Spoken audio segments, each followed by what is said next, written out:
La economía paraguaya alcanzó este año un récord histórico. Sin embargo, un tercio de los paraguayos vive en la pobreza y en la extrema pobreza. El gobierno del Paraguay ha dicho que va a terminar con esta situación. ¿Será posible? Habrá que verlo.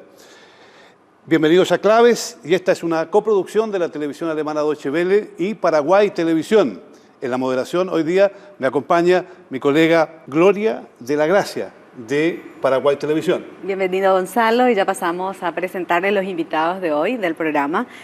Primeramente al ministro ejecutivo de la Secretaría Técnica de Planificación, José Molinas, quien también es académico de la Maestría de Economía de la Universidad Católica y ha trabajado para el Banco Mundial. Bienvenido. Muy buenas tardes. También bienvenido a Jorge Mesa, ingeniero forestal, representante de la FAO en Paraguay. Bienvenido. Gloria, Gonzalo, muchas gracias. Lo tenemos también como invitado a Pedro Pastora Martín, que ayuda a miles de personas en marginación social, ha trabajado en Chile y Argentina. Bienvenido. Gracias por la invitación. Asimismo, vamos a compartir con Evany Gallegos, docente, periodista, conductora de radio y televisión, ex ministra de Turismo, ex intendenta de la ciudad de Asunción y una colega muy sensible al tema de la situación en Paraguay. Bienvenida. Gracias por invitarme. Gracias. Gracias también de mi parte. El gobierno del Paraguay anuncia una política para terminar con la pobreza. ¿Se podrán alegrar los pobres realmente, señor ministro, o tendrán que esperar toda la vida? Es el objetivo número uno del gobierno y esperamos que nos podamos alegrar todos los paraguayos. Vivir en un Paraguay sin pobreza va a ser un beneficio no solamente para los pobres, sino para todo el país. Que tener esta oportunidad de vivir con dignidad todos es un objetivo central. ¿Y por qué el gobierno decidió tomar este tema como uno de los principales objetivos del gobierno?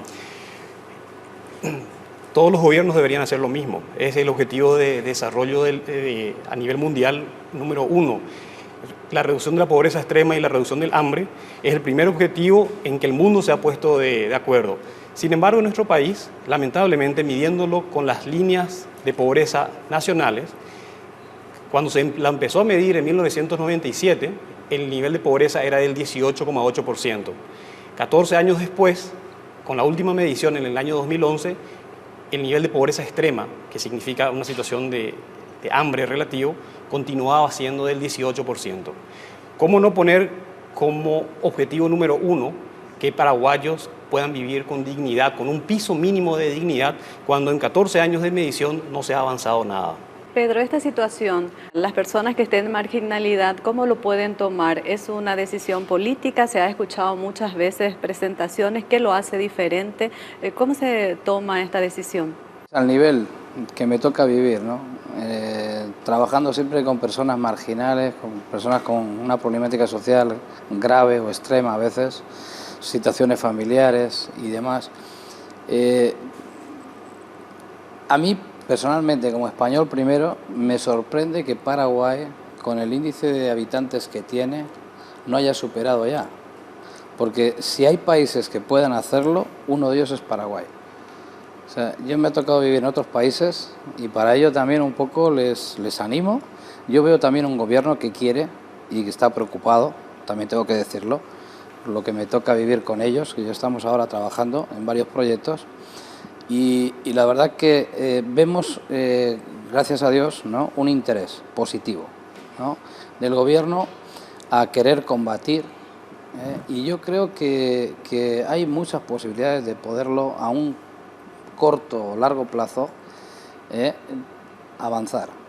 No digamos erradicar, pero sí avanzar. Y creo que hay muchas herramientas y que se pueden usar y personas, digamos, que están dispuestas también a apoyar, a colaborar. De hecho, hay una cantidad de personas desinteresadamente que están haciéndolo ya, o sea, y que esas mismas personas apoyándoles y ayudándoles pueden ser parte también de un proceso de cambio positivo, ¿no?, para el país.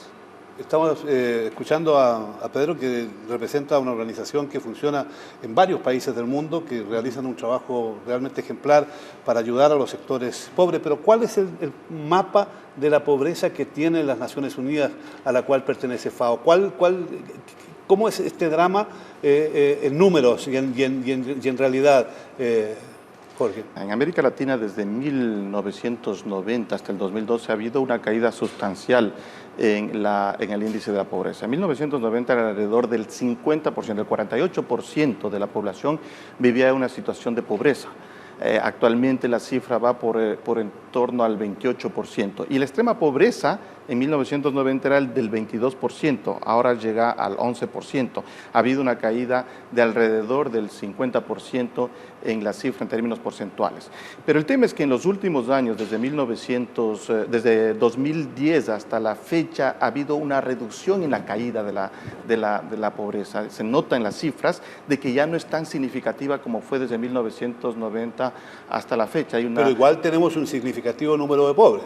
Claro, el 11% de extrema pobreza y el 28% de personas en situación de pobreza. Y el problema es que en los últimos años se ha vuelto lento esa reducción porque hay una desaceleración del crecimiento de la economía a nivel global. Aunque en América Latina siempre el crecimiento estuvo sobre la media mundial, también acompaña la tendencia. Pero uno de los mayores problemas que tenemos en América Latina y el Caribe es la desigualdad en la distribución de los ingresos, y ese es un problema sustancial.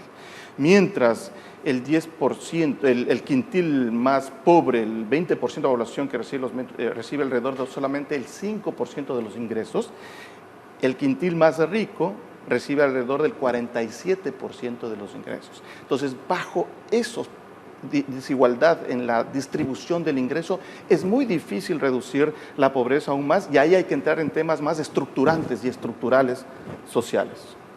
Escuchando todas estas cifras, uno se pregunta de la realidad latinoamericana, la paraguaya, ¿qué ha pasado en todos estos últimos tiempos? Y sobre todo, ¿cuál es el problema para que esto realmente se aplique, Evany? Escuchando a los ministros, al ministro y escuchando al director de la FAO, me doy cuenta de que esa desaceleración en Paraguay se produjo a partir del 97. Seguimos con los mismos niveles hasta ahora, a pesar de la inyección que se ha hecho de subsidios dentro de lo que sería una justicia social. Pero hay una gran inequidad, mucha inequidad. Y esa inequidad tenemos que superar. Pero para eso tenemos que recurrir a todas las herramientas posibles, inclusive cambio de leyes. Hoy día vos tenés varias hectáreas de terreno en donde tenés campos ganaderos que forman parte de esa economía creciente, campos graneleros que forman parte de esa economía creciente y pagan menos en impuesto inmobiliario que lo que puede pagar una casa de un 12 por 30 en cualquier ciudad. Entonces, hasta eso tenemos que corregir en este momento. Pero hay herramientas interesantes a las que podemos acudir. Eso significa, señor ministro, que ustedes seguramente también han considerado no solo una cierta distribución diferente de lo que son los recursos del país para ayudar a los pobres, sino que también en reformas estructurales que ataquen el problema en toda su inmensidad, desde la pobreza misma, de la ayuda necesaria, urgente, hasta el proyecto mucho más intenso como infraestructura para crear trabajo, como educación para formar a los jóvenes, como una visión distinta de lo que tiene que ser la sociedad y los medios para que la gente aprenda una cultura del trabajo y una cultura social más amplia? Lo primero que tenemos que tener presente es que la experiencia internacional y también la paraguaya nos indica que la superación de la pobreza depende en un 90% en aumentos del ingreso al trabajo y en un 10% en la eficiencia de las transferencias monetarias. En nuestro país, el desafío central está en el área rural. Si nos concentramos en pobreza extrema, que es lo más agudo y lo más urgente, cerca del 70% de los pobres extremos viven en el área rural. Y para ellos tenemos una estrategia de aumento del ingreso laboral concentrado por una parte en el ingreso agropecuario y por otra parte en el ingreso rural no agrícola, que está muy asociado con empleo complementario en la construcción y una estrategia de capacitación muy fuerte. Dentro de la estrategia de generación del empleo rural no agrícola en construcción, se tiene una apuesta muy fuerte al mejoramiento de la infraestructura vial, mejorar los caminos rurales, que sean caminos de todo tiempo, reemplazar los puentes de madera, que hoy ya están muy deteriorados, por puentes sólidos de hormigón, y sobre todo También una inversión en mejorar las condiciones de vivienda, donde puedan tener una vivienda digna, con agua potable y con los accesos a servicios básicos como referentes a salud y a educación. Entonces, en toda esta estrategia de generar comunidades más fuertes, que en generar esa infraestructura, se tiene pensado generar oportunidades de empleo que van a complementar el ingreso agropecuario. Escuchando todos estos puntos, sobre todo para lo que es la FAO y lo que es Latinoamérica, ¿cómo ve estos proyectos? A ver, en principio, lo que la FAO siempre ha promovido es que tengamos dos tipos de acciones. El enfoque de dos vías: acciones inmediatas para aquellos que son pobres puedan inmediatamente alimentarse y entrar en el sistema productivo, y la acción de mediano y largo plazo, que es hacer ajustes estructurales, temas estructurales que están relacionados primero con las ampliaciones de las redes sociales y los servicios sociales que lleguen al campo, donde, muy bien lo dijo, está el 70% de los pobres en el sector rural. Entonces, ampliar los servicios sociales para que lleguen al campo. Muchas veces la ampliación de los servicios sociales en el campo es mucho más caro que en las ciudades, pero ahí está la acción del Estado y tiene que llegar a donde están los pobres. El segundo tema importante es el relacionado con los insumos y tecnología para la producción. Tiene que haber una política específica para los pequeños productores, que son los que están en una situación de alta pobreza, de inseguridad alimentaria, con tecnologías apropiadas de insumos. El tercero es el tema del trabajo decente. El trabajo rural está muy lejos de lo que se entiende por un trabajo decente en términos generales de seguridad social, de valores, de los montos que son pagados. Y el cuarto tema importantísimo, que es también estructural, es el tema de la organización, el tema de la asociación. Esos son los cuatro pilares que podrían decirse básicos, sobre los cuales hay que actuar. Y nosotros vemos que efectivamente la propuesta que aquí en Paraguay se está desarrollando se fundamenta en eso: una acción inmediata a través de transferencias condicionadas para ayudar a sacar a los pobres de esa situación de falta de alimentos, y temas estructurales que el señor ministro los ha planteado para el mediano y largo plazo. Pero esos son procesos, no es una cuestión inmediata de cambio, porque algunas son ya cambios de actitudes de las personas, ¿no? Claro, son procesos, los procesos de lucha contra la pobreza llevan años. Le estoy haciendo referencia a que en 1990 había la mitad de la población en situación de pobreza. Al 2012 está todavía en el 28%, no se ha conseguido acabar con la pobreza. Entonces, son procesos que tienen que ser iniciados en esta doble vía y que van a demorar algunos años. ¿Qué le pediría a don Pedro, que lleva muchos años trabajando con los pobres y también muchos años con los pobres aquí en Paraguay? Tiene la oportunidad de decirle algo al ministro ahora. ¿Qué le diría usted? ¿Cómo mejorar estas políticas para que realmente se pudieran aplicar de una forma mucho más rápida, por un lado, y por otra parte, para que se complementaran con alguna iniciativa que ayuden a acelerar el proceso? Mira, no hay que, digamos, quitar la vista a la realidad, ¿no? La realidad, la que vivimos todos los días. Nosotros que trabajamos con personas marginales, la persona marginal viene primeramente sin valores. Entonces, ahí decía muy bien lo que ha dicho, que hay que cambiar la mentalidad. Es un proceso, es algo que cuesta, es un esfuerzo terrible, no se va a ver de hoy a mañana, porque son crónicos. Hay personas allá que ya tienen un problema crónico de muchos años. Entonces hay que ir al lugar donde está la infección primero, ¿no? Nosotros llevamos 4 años queriendo poner talleres de capacitación laboral. 4 años. Un proyecto tremendo, talleres de capacitación agraria, intentando, digamos, implementar cultura, valores, etcétera. Y la verdad, o sea, ahora recién, después de 4 años, estamos siendo un poco escuchados. El compromiso de reducir la pobreza tiene que ir más allá del gobierno, tiene que ser un compromiso de todos, un compromiso nacional. El gobierno tiene un rol de liderazgo, porque ese es el rol que se espera, pero tenemos que encontrar un mecanismo de trabajar todos juntos para tener resultados rápidos y sostenibles. Y en este gobierno se están manteniendo algunas iniciativas o varias iniciativas de gobiernos anteriores, pero evidentemente lo que se venía haciendo no era suficiente, por eso es que los números de pobreza no han variado. Entonces, ¿qué queremos hacer de diferente? Queremos darle un rol a lo que en un 90% explica la superación de la pobreza y que tal vez haya estado un poco opacado anteriormente, que es el apoyo productivo para que aumenten los ingresos laborales. En nuestra lectura anteriormente se enfatizaba mucho en las transferencias como mecanismo, en las transferencias condicionadas como mecanismo de superación de la pobreza en el corto tiempo, en el corto plazo, y eso no es la ventaja comparativa de la transferencia condicionada. La transferencia condicionada es para invertir el capital humano de los niños que van a tener una mayor probabilidad de no ser pobres en la siguiente generación. Y eso está muy bien y eso se mantiene. Pero para esta generación no es suficiente y hay que complementar estas transferencias condicionadas que han sido exitosas en toda América Latina con un mayor énfasis en la generación de ingreso laboral. Hablando de todo... Esta herramienta, discúlpame, Sí. Quiero interrumpir esta última herramienta de poder comprar los alimentos directamente y sobre todo los hortícolas del campo y de los campesinos en los gobiernos locales.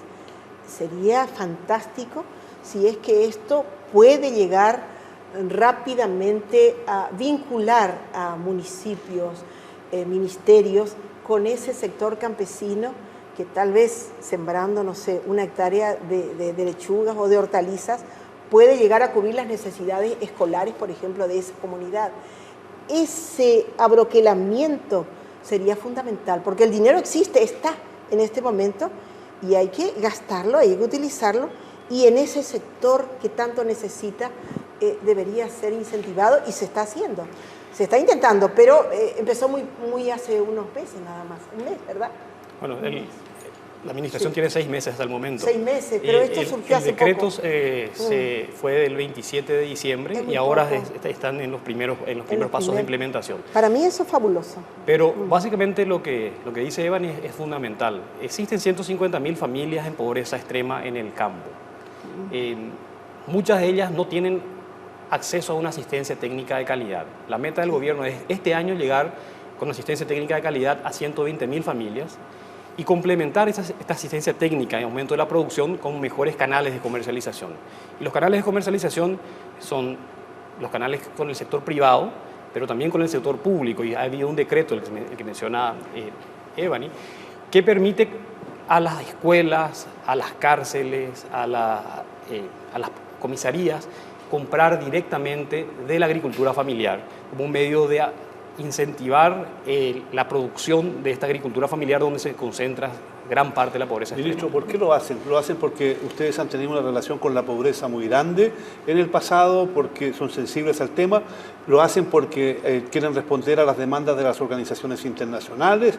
¿O lo hacen porque la pobreza es un lastre para la economía del país también? Lo hacemos porque queremos que cada paraguayo y paraguaya viva dignamente. Pero si es que hablamos también del tema de implementar, o sea, lo que es la pobreza pasa mucho por la sensibilidad y ahí forma parte, digamos, todos los paraguayos, los seres humanos como tal. Evany, ¿eso qué significa? ¿Los paraguayos somos sensibles, tomamos conciencia de lo que es la pobreza o el que está más arriba ya se vuelve insensible a lo que pasa abajo o ya nos acostumbramos a ver de repente ciertas fotografías de ciertas situaciones de paraguayos en el interior o también en la ciudad? Nos acostumbramos y a veces lo vemos como una tarjeta postal, en donde la pobreza en una tarjeta postal es interesante. Te muestra el campo y tenemos la imagen del ranchito, ¿verdad? El árbol enfrente, 2, 3 vacas pastando, y nos abroquelamos en nosotros mismos. Entonces la vemos pasar a la pobreza y tratamos de no mirarla tanto. Tenemos que salir, enterarnos todos los paraguayos de que tenemos que sacar a esas 150.000 personas de esa pobreza tremenda. Y para eso autoridades, empresarios, todos tenemos que tener la misma meta. Ya veíamos que en el campo se concentra gran parte de la pobreza en América Latina. ¿Cuáles son las recomendaciones que ustedes hacen concretamente en países como Paraguay, como el resto de los países de América Latina, para atacar este mal y cómo responden los gobiernos, si es que puede decirlo? Mira, efectivamente la FAO aborda este tema con el enfoque de dos vías que había mencionado, ¿no? La una de acciones inmediatas y la otra de acciones estructurales. En el tema de acciones inmediatas, nosotros no pensamos que una sola política puede resolver el problema, sino un conjunto de políticas. Hemos apoyado aquí en Paraguay el tema de las compras públicas, hemos estado insistiendo y asesorando en definir el tema de las compras públicas y ahora en un plan nacional para efectivamente tener la compra pública. Pero además es importante de la compra pública que permite al pequeño agricultor venderle directamente al Estado, donde hay un gran espacio para comercializar, también existe el de la alimentación escolar, por ejemplo. Estamos trabajando con el Ministerio de Educación, de Agricultura y de Salud en el Sistema Nacional de Alimentación Escolar.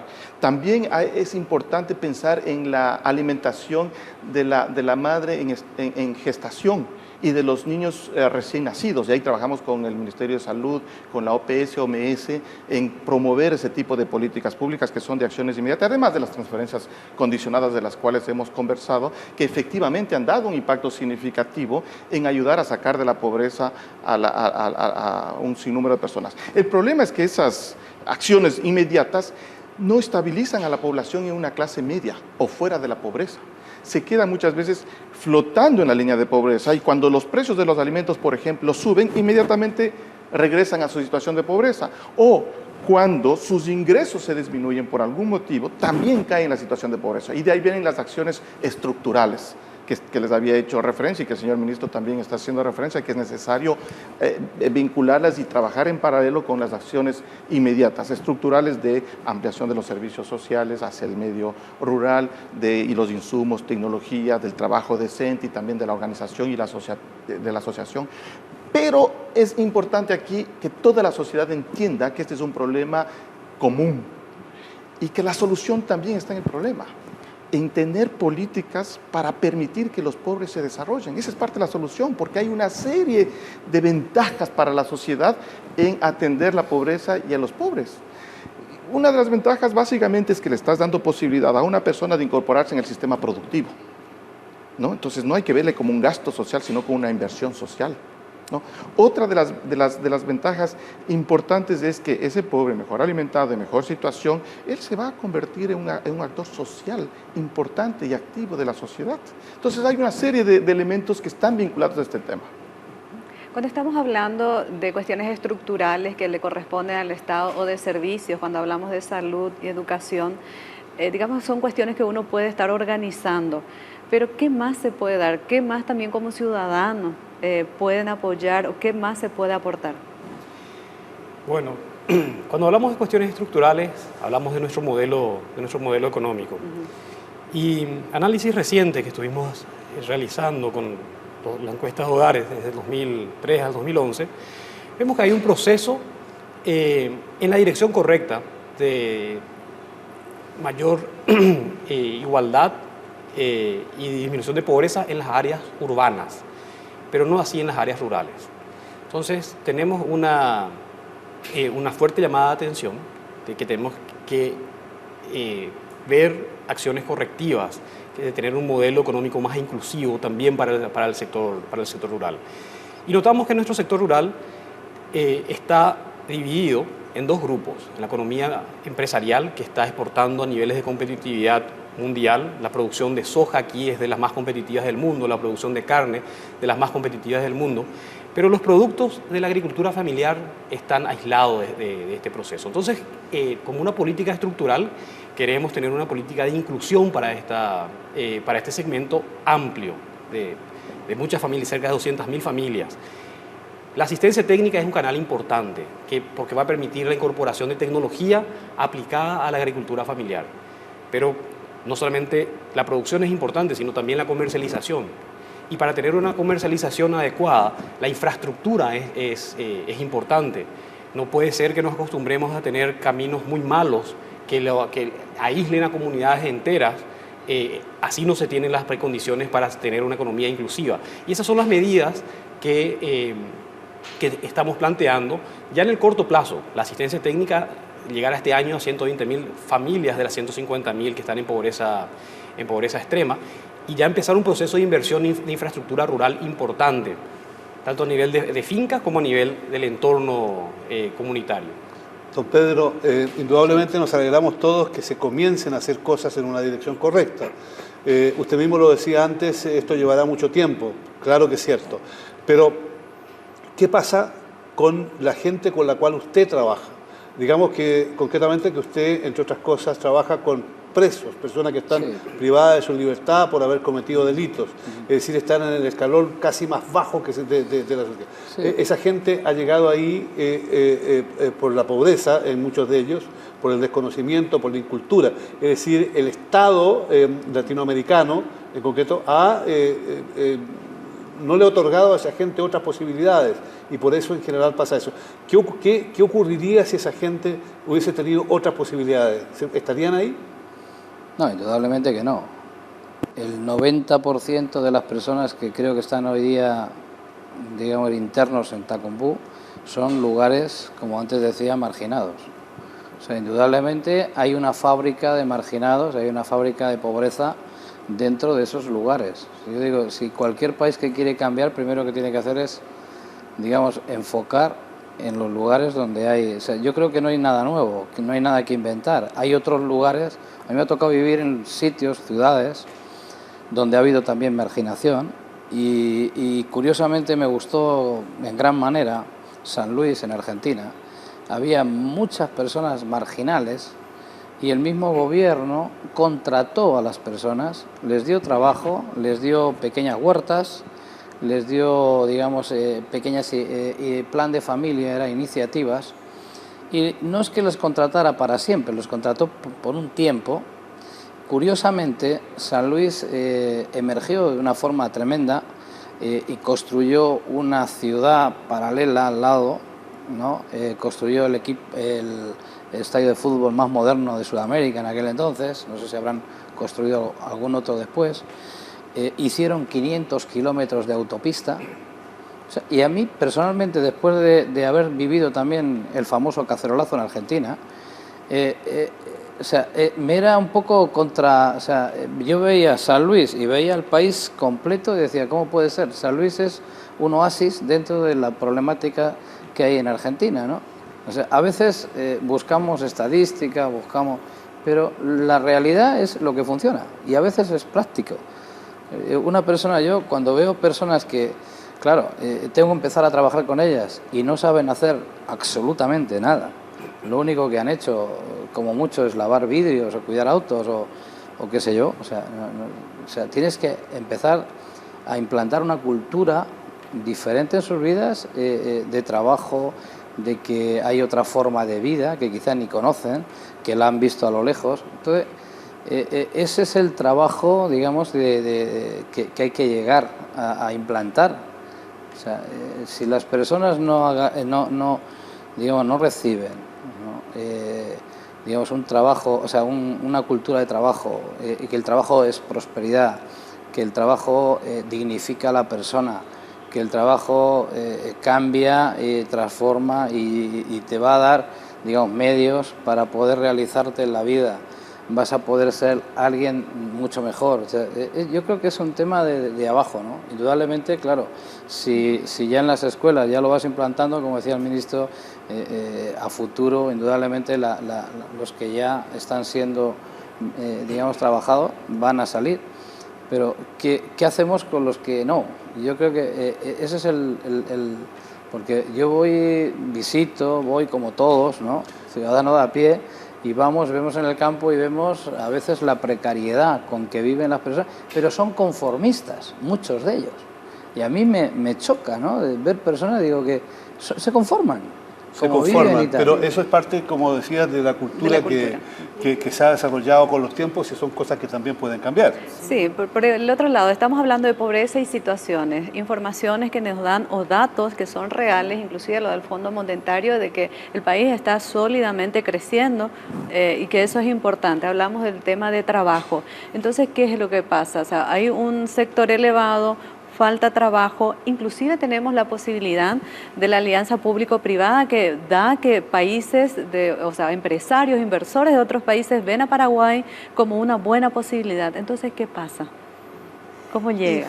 ¿Cómo lo traducimos todo eso? ¿Cómo lo traducimos? Sí. En la necesidad de entender de que todos somos paraguayos y que de algún modo todos tenemos que salir adelante. Asunción tiene un área en los Dos Bañados que es tremenda de pobreza, ¿verdad? Y de marginalidad, y es tremenda la situación porque uno observa esa pobreza y piensa que de algún modo mucha juventud, ¿dónde va a terminar, verdad? Claro. Es tremenda. Pero donde el Estado pone una ruta, y porque he recorrido el país de cabo a rabo, me doy cuenta que la cosa cambia. Donde pone una ruta, la cosa cambia. Poner una ruta significa crear sobre todo fuentes de trabajo, porque todos los proyectos orientados en esa dirección permitirán que la persona que tiene trabajo adquiera una cultura de trabajo, por un lado, y segundo, pueda disponer de recursos para superarse él y superar a su familia. Este elemento trascendental en una estrategia contra la pobreza, ¿cómo lo ven ustedes en las recomendaciones que hacen las Naciones Unidas a los países de América Latina? Mira, efectivamente el tema de generar una cultura proactiva o no proactiva está relacionado a la condición en la cual el individuo se desarrolla. Lo que nosotros proponemos es trabajar en diferentes ámbitos y diferentes perspectivas. América Latina y el Caribe es conocida porque la movilidad social es muy baja. El que nace pobre, muere pobre. Y el que nace rico, acumula más riqueza. Es un tema de inequidad social que conlleva esto a una cultura en la cual el pobre, lógicamente, siente que no tiene los instrumentos y las capacidades y el apoyo para salir adelante. Nuestra recomendación es considerar que la pobreza es multidimensional. No solamente es un tema de tener recursos para comer alimentos, para comprar una canasta básica, es multidimensional. Hay que considerar que hay muchos factores o muchos enfoques de la pobreza. Los derechos, el hecho de tener voz, el hecho de sentirse ciudadano, respetado. Lo que el señor ministro decía, la invisibilización que ellos están, eso es parte de la pobreza. Hay que visibilizar el problema. Cuando usted hacía referencia a que mira en el medio urbano y en Asunción los niveles de pobreza, es porque los vemos en el día a día, pero hay muchos pobres en el medio rural que ni siquiera los vemos. Entonces, abordar el tema de la pobreza de manera multidimensional, considerando que son varios factores y no es un tema necesariamente solamente económico de alcanzar que ellos coman. Es importante hacer la distinción que decía Jorge. La pobreza indudablemente es multidimensional. Ahora, la pobreza extrema es una dimensión que se relaciona al hambre. Y sin una alimentación adecuada no se garantiza el derecho a la sobrevivencia, básicamente. Entonces, el piso aquí en el que estamos enfatizando mucho inicialmente es la pobreza extrema, una alimentación adecuada, pero como un primer escalón para que todos tengan oportunidades. Diciendo en otras palabras lo que decía Jorge, las oportunidades tienen que ser para todos, independientemente de donde uno le ha tocado nacer. Si le ha tocado nacer en el campo o en la ciudad, si le ha tocado nacer en una familia pobre o una familia rica, tiene que tener la oportunidad de poder desarrollar todo su potencial. Y en este sentido, moviéndonos de pobreza extrema a la pobreza multidimensional, una de las iniciativas principales que se quiere dar es la atención a la primera infancia. No existe una ventana de oportunidad mejor que los primeros 1000 días de existencia, desde la concepción hasta los 2 años, donde las conexiones cerebrales todavía se están empezando a formar, que no le falte estimulación, que no le falte alimentación, que tengan un apoyo del entorno, porque esa es la inversión que el día de mañana, cuando esa persona se eduque y salga al mercado de trabajo, va a desplegar todo su potencial con beneficios para todo el país. Sí, el país tiene un alto porcentaje de crecimiento económico, es una de las economías que más crece en América Latina. ¿Sienten los paraguayos que se distribuye la riqueza de una forma pareja o que esa riqueza queda concentrada en muy pocas manos y que a lo mejor se podría aportar un poquito más para los sectores más en condiciones de desventaja? Yo creo que los paraguayos sentimos de que queda en un sector y tenemos que desabroquelarnos, por eso hablo de eso. Tenemos que entender que si todos no avanzamos para un bienestar, entonces esos sectores que están quedando marginados son los sectores que van a estar en una franja de inseguridad para todos. Y eso tenemos que superar. Y una franja de inseguridad que se puede transformar en una bomba social muy grande. Países como Brasil, por ejemplo, países como México, y también en los países pobres. ¿Qué nos puede decir, Pedro? Es que lo que nosotros hemos notado, y yo he vivido en varios países, es que después de la pobreza viene drogadicción, viene todo un tipo de desorden social tremendo, y luego viene la violencia, vienen países violentos como Brasil. Trabajamos ahí también y lo vivimos todos los días. Y también el costo económico para los países, los gobiernos, porque no solamente que se crean personas que puedan médicamente, los tienen que ser tratados, las drogas destruyen a la persona, el crack destruye de una forma terrible, por digamos el proceso que tiene.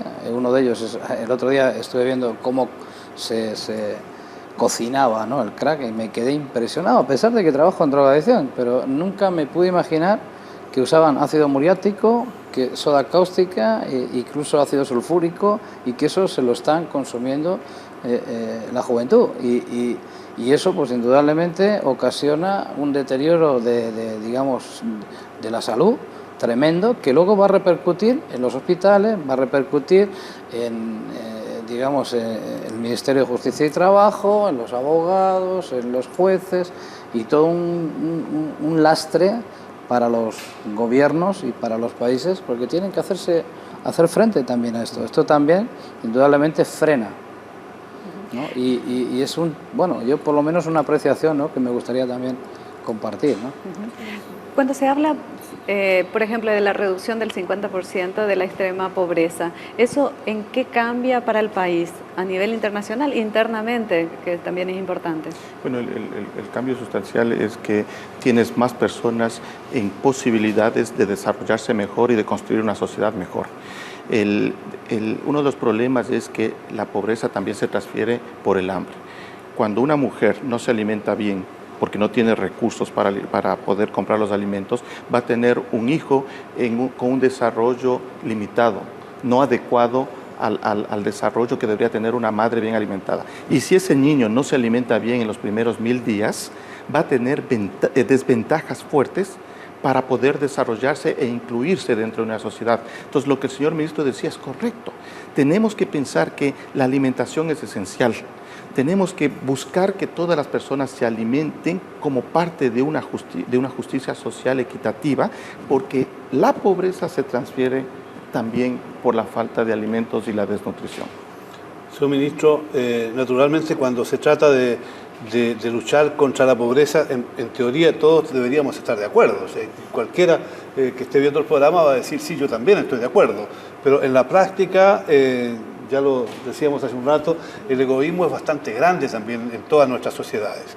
Ahora bien, el gobierno paraguayo lleva adelante este programa tan importante, pero al mismo tiempo este país como otros se ven enfrentados a dos problemas serios. Uno, la distribución del ingreso, que no es equitativa y cada vez se concentra más en menos manos.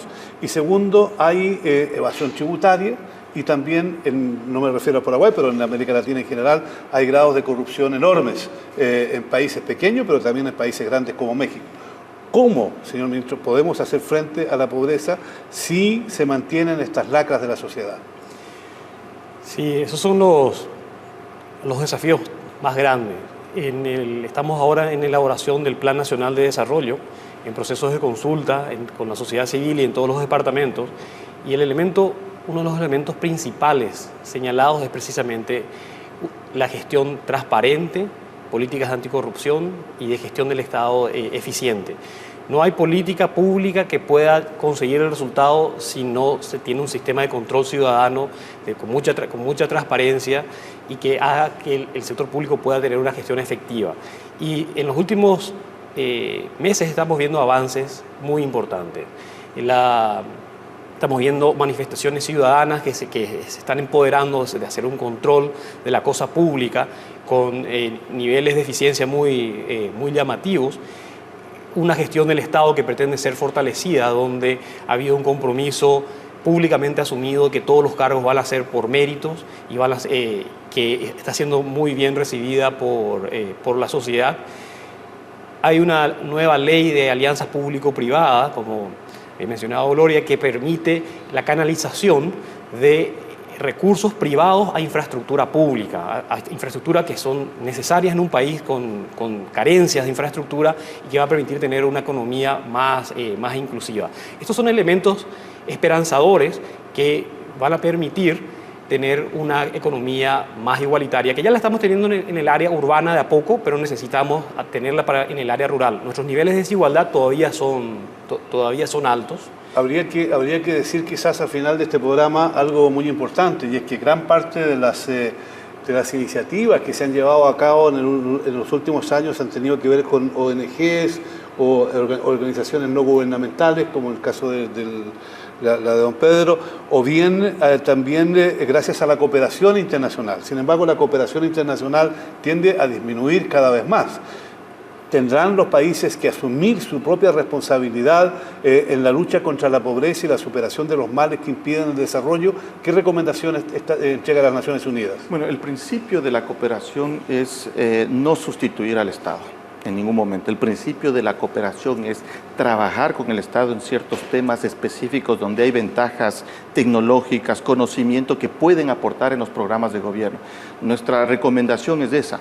El Estado tiene que asumir los principales retos, desarrollar los programas con apoyo a la cooperación, pero la cooperación en ningún momento suplantar las acciones que el Estado tiene que desarrollar. Y eso lo vemos, y eso lo estamos trabajando, y de esa manera lo hacemos aquí en Paraguay con los programas de gobierno que han sido diseñados, donde hay presupuesto del gobierno, personal del gobierno, y donde la cooperación puede hacer ciertos ajustes importantes e interesantes en función de experiencias en otros países para mejorar el alcance y los beneficios de los programas.